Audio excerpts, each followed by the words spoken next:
Coordinate geometry पढ़ा रहे हैं और उसमें कार्टेशियन प्लेन के बारे में बता रहे हैं। जैसा कि आप जानते हैं ग्राफ कॉपी में ये दो होते हैं और ऐसे इसको यक्स डैश एक्सिस कहते हैं और इसको वाई और इसको वाई डैश एक्सिस कहते हैं।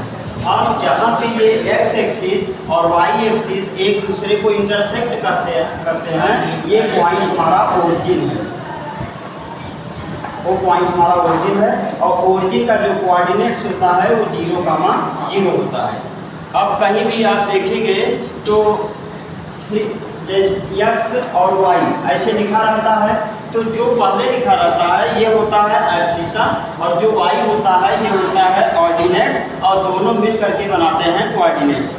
और इसमें ये फर्स्ट कोऑर्डिनेट है और ये सेकंड कोऑर्डिनेट है और ये थर्ड कोऑर्डिनेट है और ये फोर्थ कोऑर्डिनेट है।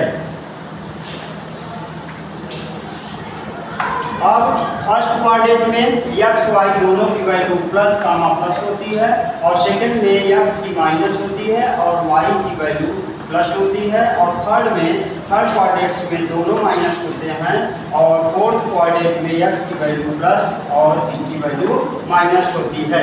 तो अब आप इसको समझ गए होंगे।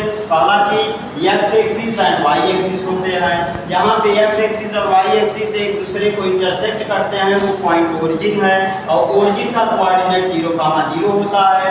और ये जो हमारे कोऑर्डिनेट्स चलते हैं ये एंटी क्लॉकवाइज चलते हैं, जैसे क्लॉकवाइज तो वैसे जाते हैं लेकिन ये एंटी क्लॉकवाइज चलते हैं। ये फर्स्ट कोऑर्डिनेट, सेकंड, थर्ड और फोर्थ। और आप समझ ही गए होंगे। तो जैसे आप एग्जांपल के तौर पर समझिए कि 3, 4 तो ये आपका फर्स्ट कोऑर्डिनेट में होगा और अगर -3, 4 है तो ये आपका सेकंड कोऑर्डिनेट में होगा और अगर -3, -4 है तो ये आपका थर्ड कोऑर्डिनेट में होगा और अगर 4, -3 है तो ये आपका फोर्थ कोऑर्डिनेट में होगा शेष मिलने पर। और आप सब्सक्राइब, शेयर और लाइक करना न भूलें। This is very important question for class 9th and 10th, also for board examination, every boards.